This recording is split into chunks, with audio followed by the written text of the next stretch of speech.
Hola, everybody. For those of you that, know who I am and are subscribed, which is going to be very few of you, this is my first video in person of the many more to come, hopefully. Obviously, it's been a while since the last video that I posted, and a lot has changed. So, these aren't just going to be Bible studies like we're doing in this video, but they are also going to be playthroughs of games. We're going to be able to play a lot more games now that I have a PC. And alright, so let's get started. Alright, today the chapter that we're doing is Psalms 14. Chapter is like titled, The Fool Says There Is No God. So this is a very, it's a very eye-opening chapter of like how we should be aware of the people around us that may be pulling us out of a relationship with God. And so I'm going to read it and then I'm just going to talk about the points and kind of explain it. So yeah. The fool says in his heart, There is no God. They are corrupt. They do abominable deeds. There is none who does good. The Lord looks down from heaven on the children of man to see if there are any who understand, who seek after God. They have all turned aside. Together they have become corrupt. There is none who does good, not even one. Have they no knowledge, all the evildoers who eat up my people as they eat bread, and do not call upon the Lord? There they are in great terror, for God is with the generation of the righteous. You would shame the plans of the poor, but the Lord is his refuge. Oh, that salvation from Israel would come out of Zion. When the Lord restores the fortunes of his people, let Jacob rejoice, let Israel be glad. Alright, it's a pretty powerful chapter as you can see. Let's just get right into it. First verse immediately says, The fool says in his heart, There is no God. Immediately it's calling people that, say there are no God, fools. Now, it's not talking about like their IQ, like their knowledge. It is relating fools with someone that rejects God. So that's what it means by fools. It's not calling them, stupid or anything. It's just saying, like, these people reject God. They are corrupt, they do abominable deeds, there is none who does good. Now, another big, phrase in that is, there is none who does good. Now, that may, raise some questions because you might know someone, I know people that say that, don't believe in God and they do good things, like they show love. So what does it mean whenever it says people that say there are no God can't do good deeds? Basically, what it's saying is God is the source of truly good deeds. And without, recognizing and connecting to that source whenever you are displaying a good deed is a worldly good deed. Like it is what the world says is good. It is not a truly good deed, which would be a deed of, trying to reflect what God would want you to do. So that's what it means. So it's not saying that like it's just saying that it's not truly good because it's not of God and of a heart of God. Hopefully that makes sense. Obviously this is my first video. It's my first time explaining this kind of thing, you know, out loud. So just have some grace. The Lord looks down from heaven on the children of man to see if there are any who understand, who seek after God. So this is kind of telling us what the Lord is looking for. Like whenever he looks down the world, he sees corruption. He sees, these desires and these sins that are ruling the world that aren't of him. Obviously sins aren't of him, but desires that are not of him. And so God is looking for someone that is truly seeking after him. I live in a community where it's not as much there are a ton of atheists or there are a ton of Muslims or like a ton of people of other religions.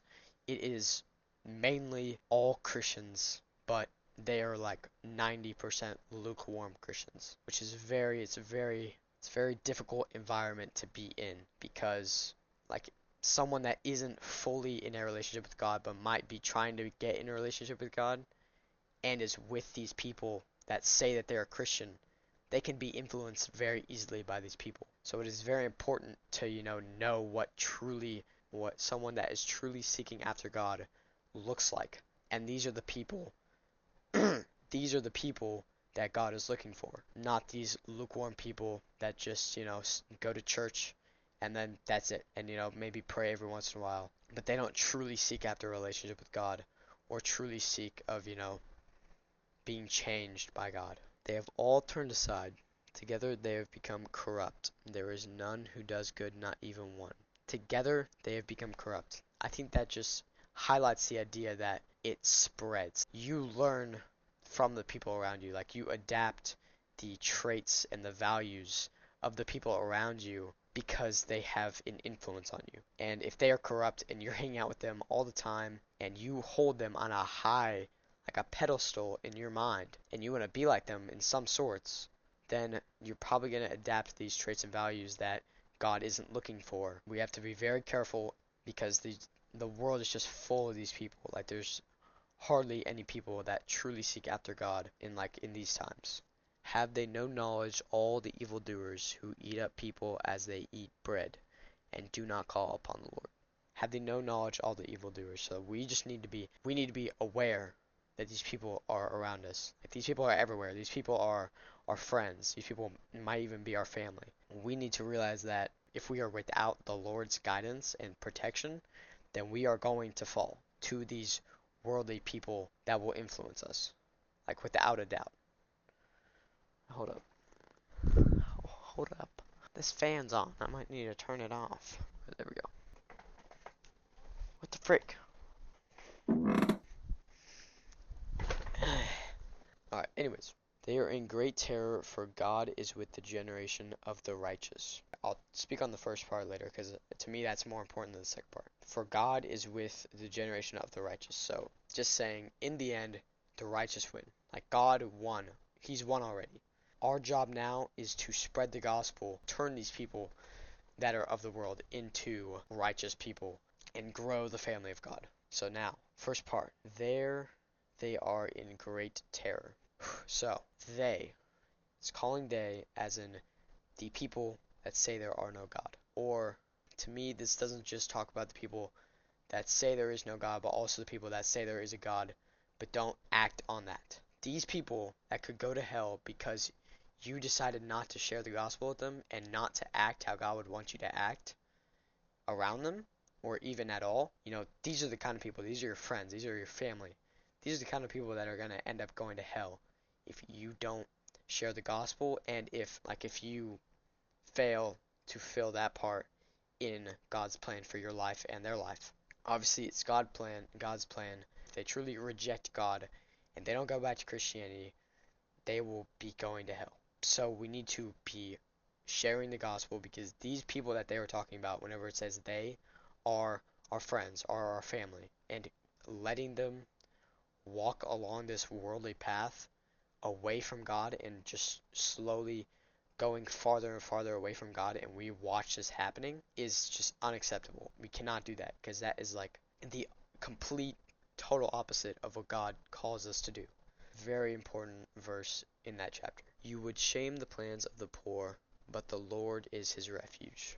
So it's basically saying that because you are Christian and because you have these views that are not parallel with what the world says and how the world acts, you will be shamed. You will be put down for those beliefs, because that's just how it is. That's the nature of sin. And if we don't have the Lord as our refuge, we will go down. We will go down into sin, because they will shame us if we show, or if people don't see God through us. And so, what does it mean to have the Lord as your refuge? Well, to me, that's just realizing that, God is more powerful than anything on this earth. Like, it's more powerful than any sin, any person shaming you. And if you just realize that and put all your faith, obviously it's very hard to do this, but if you put your trust in the Lord and just give these burdens and these stressful problems or anxieties to the Lord, if you just give these things to him, they are gone. The Lord is just ultimately powerful and will not leave you. Obviously, it's his plan. If he chooses to give you these stresses and anxieties to strengthen you, to test you, obviously that's his plan. So be aware of that, because sometimes you ask, take this away and it doesn't get taken away, and that might be because he's trying to get you to learn something through that. And so, yeah, last verse. Oh, that salvation for Israel would come out of Zion. When the Lord restores the fortunes of his people, let Jacob rejoice, let Israel be glad. So I don't really get that verse, if I'm being honest. It seems more historical than like something that, like a lesson, so I don't know. I'm just not gonna explain it because I don't know what it means. I don't know what those historical names are. I don't know. So yeah, that's it. Hope you enjoyed this video. Hope you enjoyed this Bible study. Hope you learned something. And please don't get mad at me if if something didn't make sense or something was wrong, because this is my first time explaining these things out loud, and honestly I might have said something that I don't agree with in this just because I was just kind of rambling off and like got lost got lost in my words. Please subscribe and join my community, because I just want to build a strong community that I can hang out with, play games with, do what I enjoy doing with spreading the gospel towards and helping my community build their faith in the Lord, and also just allowing me to build in my relationship with God. So, yeah. See ya.